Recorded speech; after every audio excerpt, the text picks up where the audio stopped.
Factory Studios in downtown Little Rock. This is Capitol View with your host, David Goins. And good Sunday morning to you. Welcome into Capitol View. I'm David Goins. Thanks for being with us. A full slate, including an alarming look at what happens when a state agency fails to follow its own policies for sex offenders and what the legislature might do about it. Plus, we'll sit down with a candidate who says he never had aspirations to run for a statewide office. But first, plenty happening on the political front. We start with a collection of Southern governors making themselves at home in Little Rock this weekend.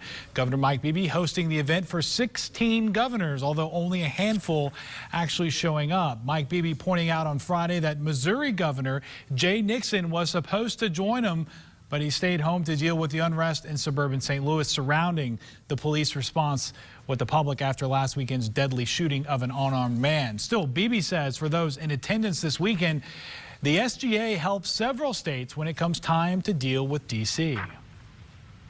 Governors, whether they're Republicans or Democrats, face the same problems and usually see eye to eye on most issues. Obviously, there are some that we don't all see eye to eye on.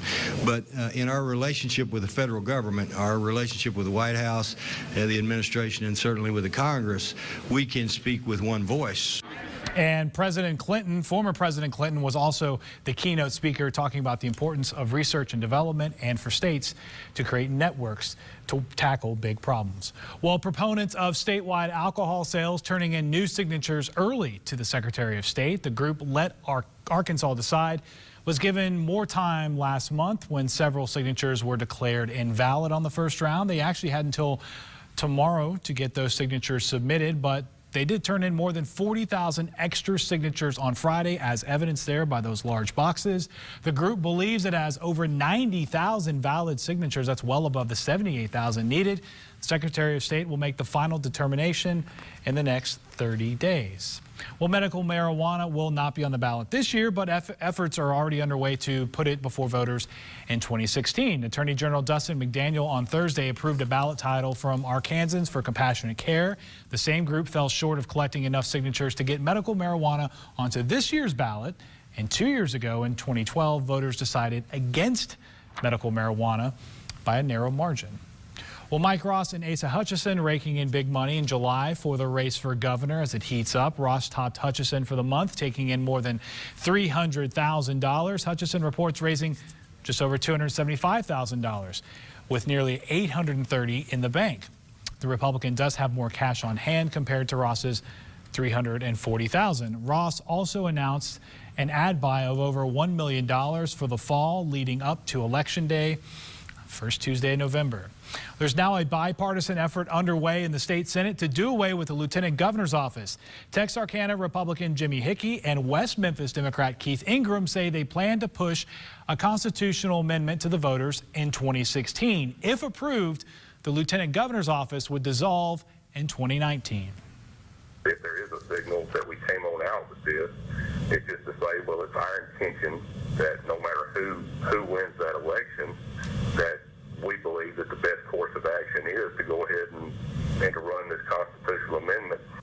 Both lieutenant governor candidates for this year, Democrat John Burkhalter, Republican Tim Griffin, say they will not support the effort to do away with that office. Activists fighting for the state's new voter ID law say a judge's ruling that the law is unconstitutional should be put back in place. The ACLU filed a motion this week asking the state Supreme Court to uphold Judge Tim Fox's ruling from earlier this year. Lawmakers passed the law over veto from the governor last year. Now, several ballots from May's primary elections were thrown out because voters did not submit the proper identification. Legal wranglings continuing in the fight over same-sex marriage in Arkansas. Attorneys for gay couples suing the state say the court should not wait for the U.S. Supreme Court to decide on the issue. Attorney General Dustin McDaniel has argued it's not worth the trouble of hearing challenges to the state's ban because a federal ruling could come relatively soon. But same-sex couples argued this week that's not certain, and they certainly don't want to wait any longer. Of course, we'll keep tracking this case as it develops. The battle over President Obama's proposed EPA regulations already well underway here in Arkansas since they were announced back in June. Well, this week a legislative committee passed a resolution stating its opposition formally to the plan to cut the state's carbon emissions nearly in half by 2030. Now, power providers say the plan will lead to higher electricity rates, not to mention the effect it would have on coal plants, which some say could shut down and also cost jobs. Of course, on the other side, the renewable industry says they see opportunities for job growth. The state has opportunities, if it embraces the energy efficiency path, to actually have substantial economic benefit for the state. The final version of the rule and Arkansas's requirements won't come out until next summer, but many believe right now it is the start of what could be a long legal challenge if the rule is deemed to hurt Arkansas ratepayers and utilities. Well, coming up after a quick break, a convicted sex offender exploits a possible loophole in Arkansas state law. How he did it, what's being done to close it. I'm David Goins. You're watching Capitol View on Sunday morning. Cooler Sundays just got cooler at Magic Springs. Not only can you bring in your cooler packed with your favorite eats and drinks, no alcohol or glass please, but Sundays in August you can park absolutely free. You heard right, free parking every Sunday in August. So load up that cooler, grab the kids and head to Magic Springs for a Sunday full of fun and excitement at Arkansas's premier water and theme park. Feel the magic and experience the fun. Sundays at Magic Springs.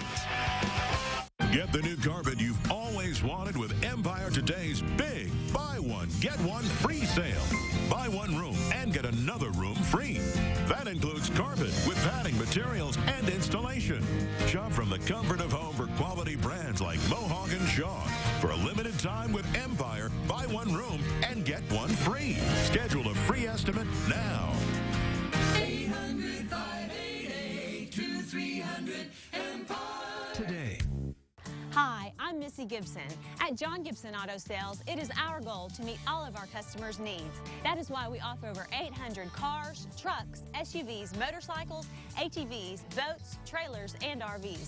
We will finance your purchase regardless of your past credit history.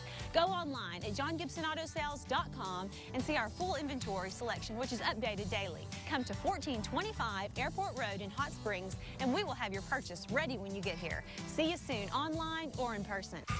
The answer to treating your dog's fleas and ticks is staring you right in the face. NexGard, from the makers of Frontline Plus. It's the only soft beef-flavored chew that kills both fleas and ticks. Vets recommend it, and dogs, well, they're begging for it. NexGard is for dogs only and hasn't been evaluated for use in pregnant, breeding, or lactating dogs. Reported side effects include vomiting, dry, flaky skin, diarrhea, lethargy, and lack of appetite. Used with caution in dogs with a history of seizures. Recommended by vets, loved by dogs. From the makers of Frontline Plus. All right. We are the police family. And this is our Chex commercial. There's lots of choices, and each of us has a favorite, like chocolate, honey nut, and cinnamon. There's no artificial colors or flavors. That's good. And it's gluten-free. So we're jumping for joy because it's full of what we love, free of what we don't. And that makes for one very happy family. Chex, full of what you love, free of what you don't. You're watching Capitol View, Sunday morning talk focused on the political scene in Arkansas. And welcome back to Capitol View. I'm David Goins. A sex offender caught exploiting a loophole in Arkansas's law now causing calls for reform. It's a story that first broke 2 weeks ago right here in Little Rock. This man, Jacob Taylor, was posing as a bishop at a local church using the alias Carlos Norwood. Now, there is a law on the books in Arkansas to expose his alias, but that new name wasn't available on the Public Sex Offender Registry website. Capitol View's Marcy Manley first broke the story. She explains what's being done to make that information available. He never told us his past. He just told us he was bishop. 3 years ago, Victoria Alexander's family sent her to live with Bishop Jacob J. Taylor. His whole family, his sister and his mom calls him Carlos. Why is his name Carlos? What she and her family didn't know is Jacob J. Taylor is Carlos Norwood, a level 3 sex offender. So I knew for a fact there was something wrong with him, but it was just, I don't know what's wrong. Victoria's family not the first to be duped by Norwood's double identity. Members of his Little Rock church also had no idea. He said, you know, in my younger years, I had a little bit of run-in with the law, but, you know, I found God and I corrected myself. Nowhere did he say that he was a sex offender. Up to now, searching for Taylor on the public sex offender registry would have left them in the dark. Registry officials initially believed Arkansas law restricted release of aliases on its website. Gives me, and I think probably the public too, some pause that this wasn't happening. After we raised questions, a state lawmaker and the staff at the Crime Information Center began digging. That particular Sex Offender Registry Act is quite extensive. We just started looking from page to page and happened up on this one little line that said that we could add AKAs. As a result of your reporting, I added another analysis to the mix, and I saw that in the statute that, in fact, it was a requirement to report out an alias. In state law, in the section on disclosure of sex offender information, it states Sex offender's complete name as well as any aliases. And in this case, we just need to carry out the law. The requirement for ACIC to collect alias information for offenders has been on the books since 1997, and law enforcement has always been aware of multiple identities for Norwood. A specific act in 2003 added disclosure of aliases to the public, which hasn't been happening. Was it a lack of administrative knowledge or anything of that nature? I think that any time you're dealing with the law, you're dealing with interpretation, no one, not any one person knows it all. Do you think that it was unclear or could have been easily missed? Well, you know, it's always surprising to learn that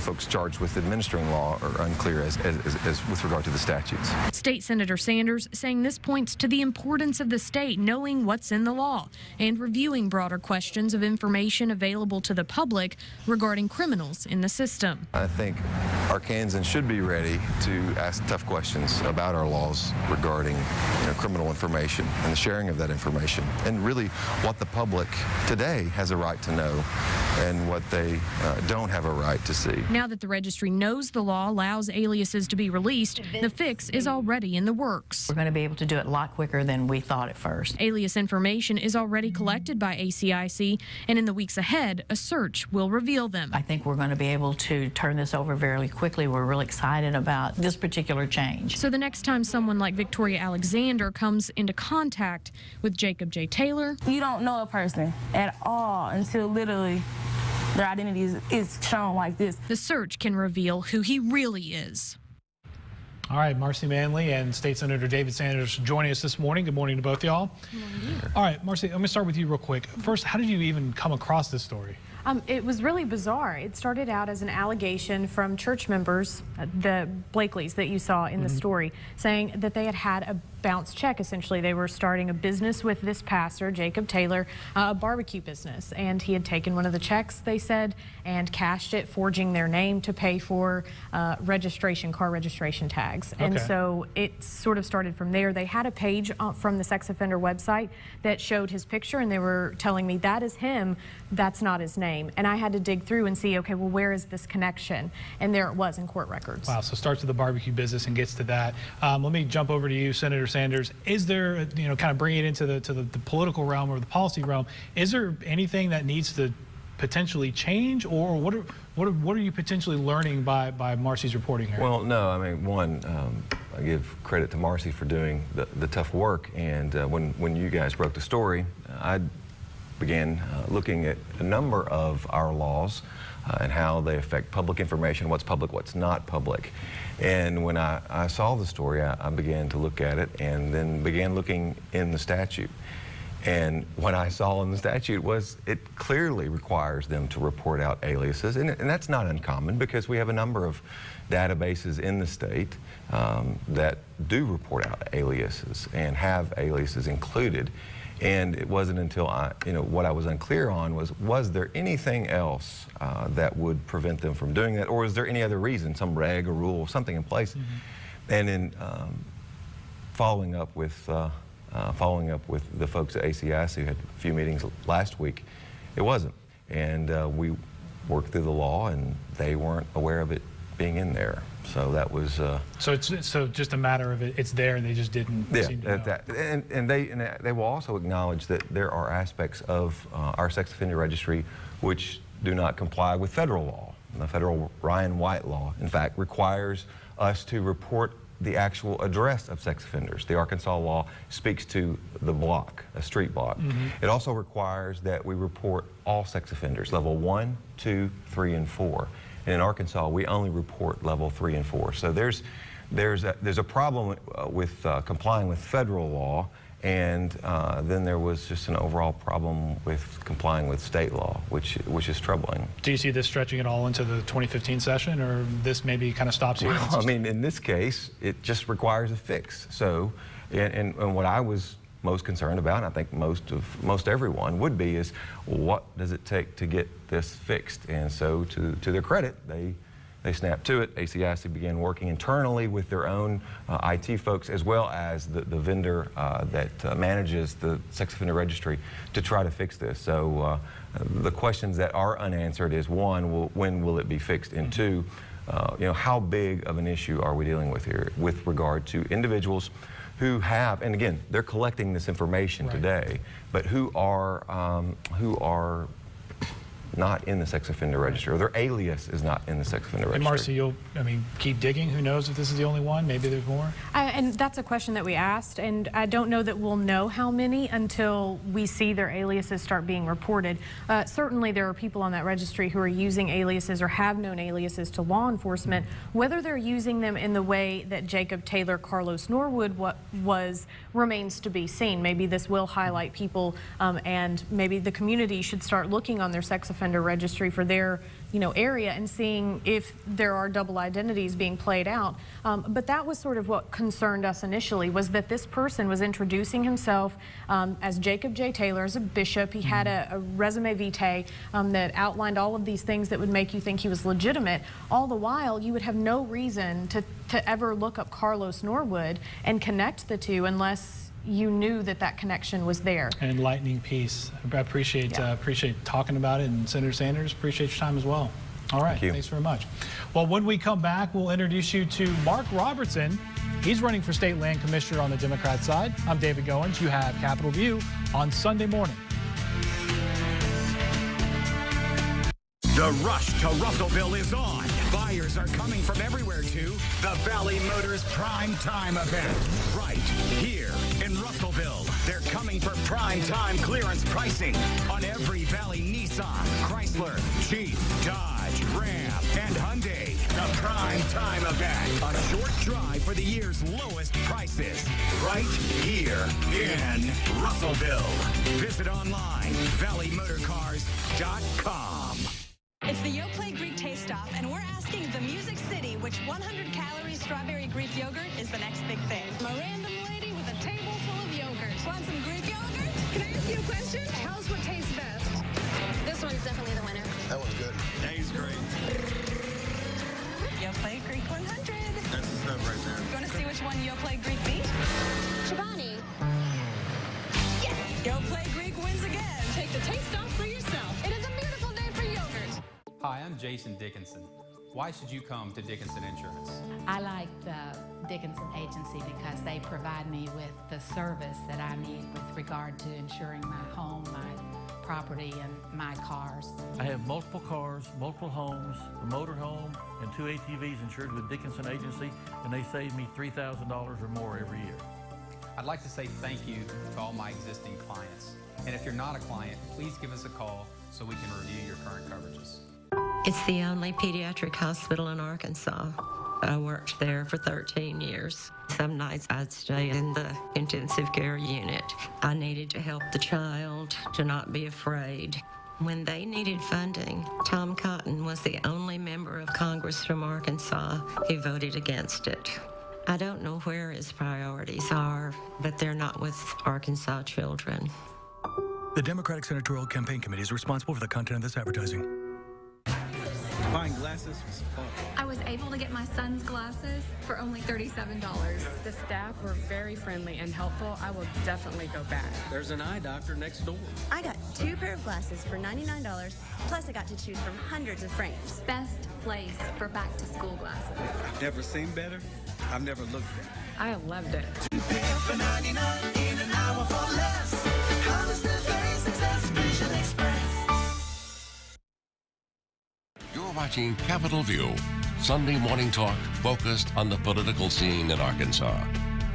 And welcome back to Capitol View. Leading up to the November election, it's our goal here to present to you as many constitutional candidates as we possibly can for the various offices. Today, we're looking at the Commissioner of State Lands. This is probably not one of the more high-profile constitutional offices, but we are joined this morning by Democrat candidate Mark Robertson. Mark, you live here in Little Rock. Welcome and good morning. Good morning. Thanks for having me. Okay, Commissioner of State Lands. Of the 7 constitutional offices that the state of Arkansas has, this one probably, I'm just going to go out on a limb, says probably gets the least amount of attention. Fair to say? It's real fair. Real fair. Okay.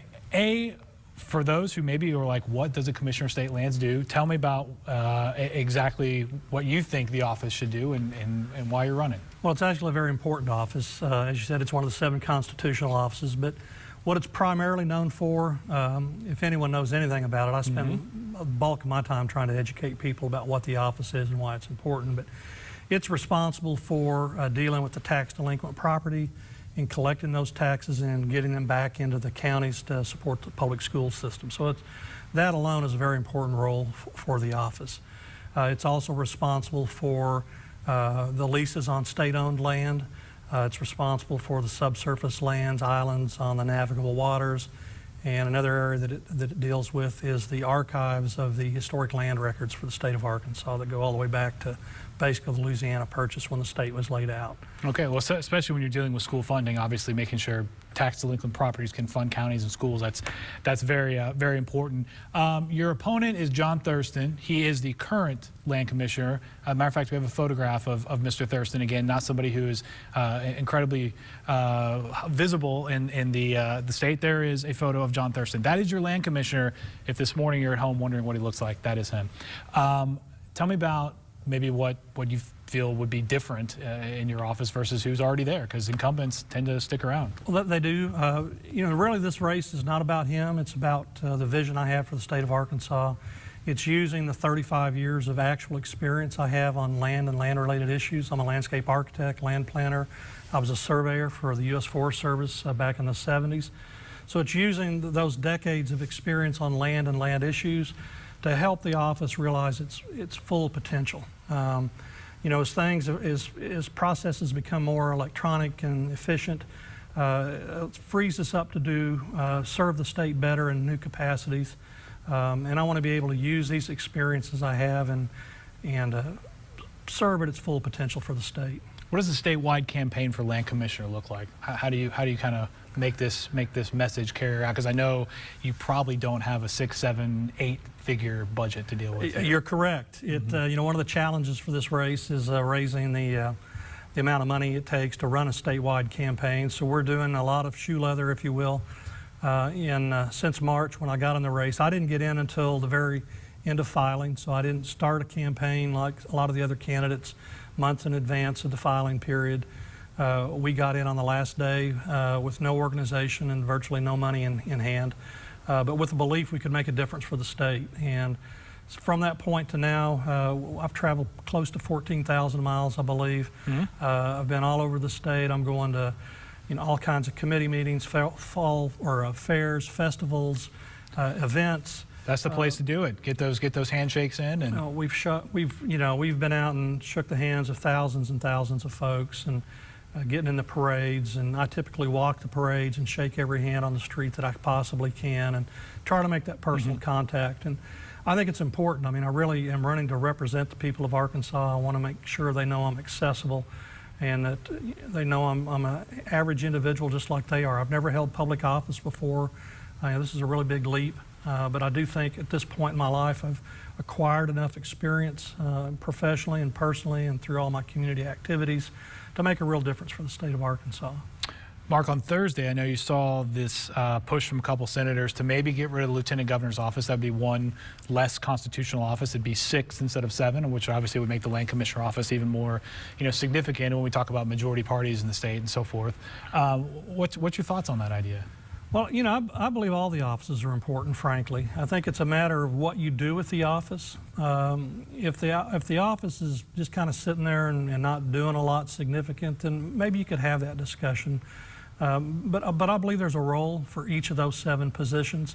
If the right individual's there that's motivated, as I am, to do something different with the office, make it more than just about auctioning property, but really serving the whole state of Arkansas. I think we can make it a relevant office. That's my goal, is to make it relevant, raise its profile across the state. I want people to understand it's there to serve the state and has a function that's valuable, and it needs to be maintained. Obviously, the lieutenant governor's office has kind of been in the crosshairs, but have you talked with anyone who's wondered, why there's an office of a land commissioner? Well, as I mentioned on the onset, most folks, I bet 99%, have no idea the office exists. I can go into a room of 200 or 300 folks, ask anybody if they know about the land commissioner's office, and maybe 1 or 2 hands go up.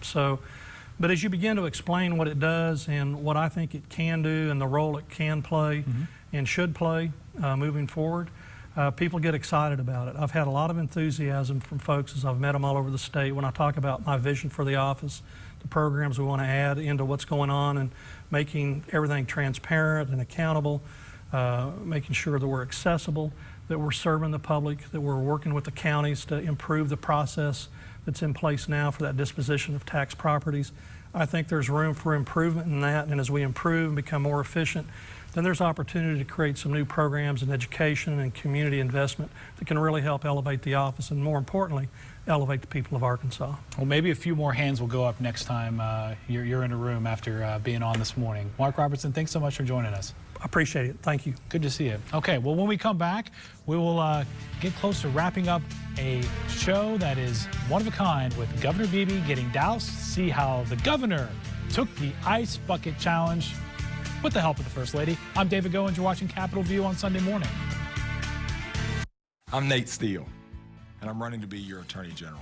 Here in my hometown of Nashville, Arkansas, I learned important values like faith, honesty, and hard work. My mother always taught me that if you have the opportunity to help someone and you don't, you're wasting your life. She works every day with special needs children in our local public schools. She's strong, smart, and conservative.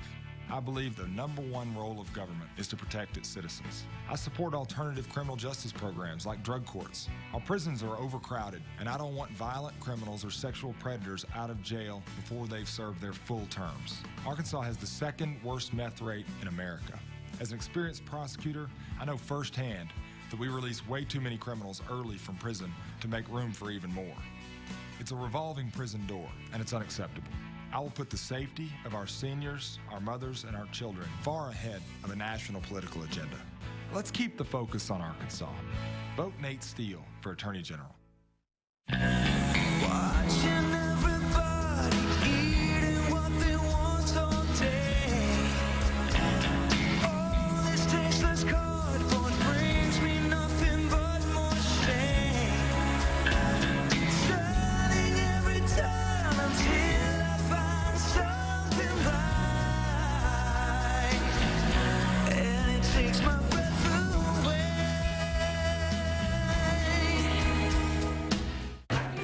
Buying glasses was fun. I was able to get my son's glasses for only $37. The staff were very friendly and helpful. I will definitely go back. There's an eye doctor next door. I got 2 pair of glasses for $99, plus I got to choose from hundreds of frames. Best place for back to school glasses. I've never seen better. I've never looked better. I loved it. For 99 in an hour for less. Hollis the basics, that's Vision Express. You're watching Capitol View, Sunday morning talk focused on the political scene in Arkansas.